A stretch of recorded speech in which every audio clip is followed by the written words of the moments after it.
नमस्कार बच्चों, स्वागत है आप सभी का आज की इस वीडियो में जिसमें हम सॉल्व करने वाले हैं क्लास 9th की हिंदी की वर्कशीट नंबर 40 को। ये वर्कशीट 5 अक्टूबर को आई थी।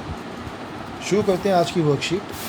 पिछली आपने देखा होगा तो पिछले कुछ पाठों में प्रेमचंद का एक उपन्यास था, प्रेमचंद के फटे जूते।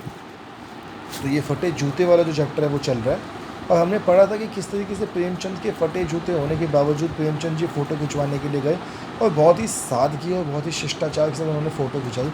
उन्हें कोई फ़र्क नहीं पड़ता इस बात से कि जो फ़ोटो है वो अच्छी नहीं आ रही या उनके जूते फटे हुए, उन्हें इस बात से कोई फ़र्क नहीं पड़ता।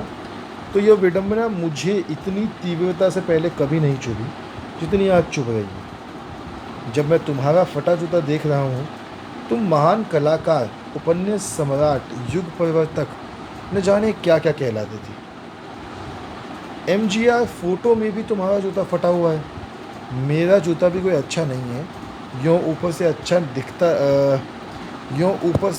दिखता है। अंगुली बाहर नहीं निकलती, पर अंगूठे के नीचे तला फटा गया है। अंगूठा ज़मीन में घिसता है और पैनी मिट्टी पर कभी रगड़ खाकर लहूलुहान भी हो जाता है। पूरा तला गिर जाए, पूरा पंजा छिल जाए, मगर अंगुली बाहर नहीं दिखेगी। मतलब दर्द चाहे जितना हो बेटा, वो अंदर रहेगा, दर्द बाहर किसी को दिखना नहीं चाहिए, ऐसा लेखक लिखना चाहता है। तुम्हारी उंगली दिखती है पर पाँव सुरक्षित है। मेरी उंगली ढकी है पर पंजा नीचे घिस रहा है। तुम पर्दे के महत्व को नहीं जानते। तुम पर्दे पर कुर्बान हो रहे हो। तुम फटा जूता बड़े ठाठ से पहनते हो, मैं ऐसे नहीं पहन सकता। फ़ोटो तो ज़िंदगी भर की तरह नहीं खिंचाऊँ, चाहे कोई जीवनी बिना फ़ोटो के छाप दे। तुम्हारी यह व्यंग्य मुस्कान मेरे हौसले पस्त कर देती है। क्या मतलब है इसका? कौन सी मुस्कान है यह? क्या होरी का गोदान हो गया? क्या पूस की रात में नील गाय हल्कू के खेत चढ़ गई? क्या सुजान भगत का लड़का मर गया क्योंकि डॉक्टर क्लब छोड़कर नहीं जा सकते? आगे देखते हैं।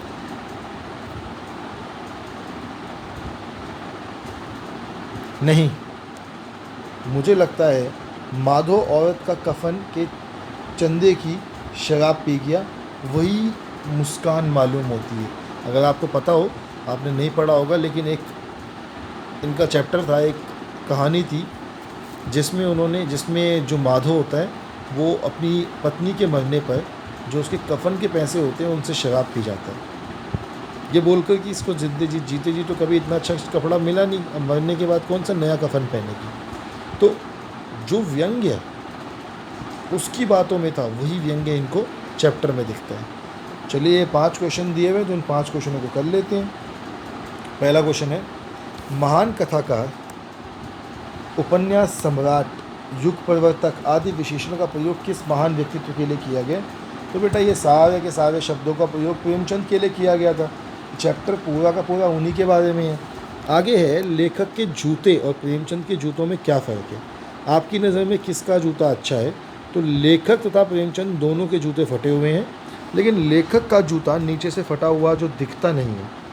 मेरी नज़र में प्रेमचंद का जूता बेहतर है क्योंकि वो फटा हुआ दिखाई दे रहा है पर चुभता नहीं है, यानी कि स्वाभाविक तरीके से कम वो है तो सही, नुकसान तो नहीं पहुँचा रहा। तीसरा प्रश्न है, तुम पर्दे का महत्व नहीं समझते, हम पर्दे पर ही कुर्बान हो रहे हैं। इस वाक्य में लेखक किस सादगी और किसको दिखावे की संकेत कर रहा है?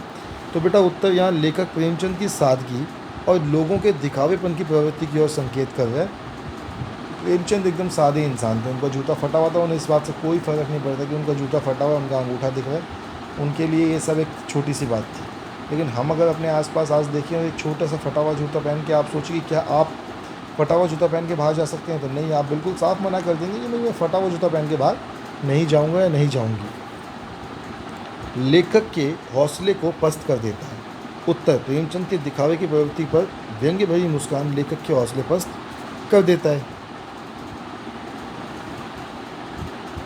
5वां प्रश्न देखते हैं, प्रेमचंद की मुस्कान में कौन कौन से संभावित कारण लेखक ने बताए?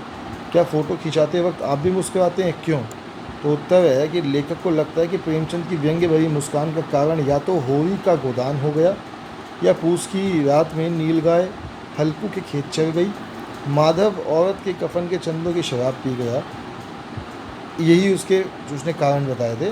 और अगर हम भी फ़ोटो खिंचवाते हैं तो मुस्कुराते हैं, क्योंकि जब हम मुस्कुराते हैं तो सबसे खूबसूरत नज़र आते हैं। तो हम जब मुस्कुराते हैं तो हम खूबसूरत नज़र आते हैं। गाना भी था ना, कोई हसीना जब रूठ जाती है, वो तो रूठ जाने के ऊपर था, मुस्कुराने के ऊपर नहीं था। पर मुस्कुराने हुए जो व्यक्ति होता है, मुस्कुराते हुए उसके चेहरे की जो रौनक होती है वो बढ़ जाती है, उसकी आंखों की चमक बढ़ जाती है। तो बच्चों, आप भी हंसते रहिए, मुस्कुराते रहिए। आपसे कल फिर मिलेंगे कल की वर्कशीट्स के साथ। तब तक के लिए stay healthy and stay safe.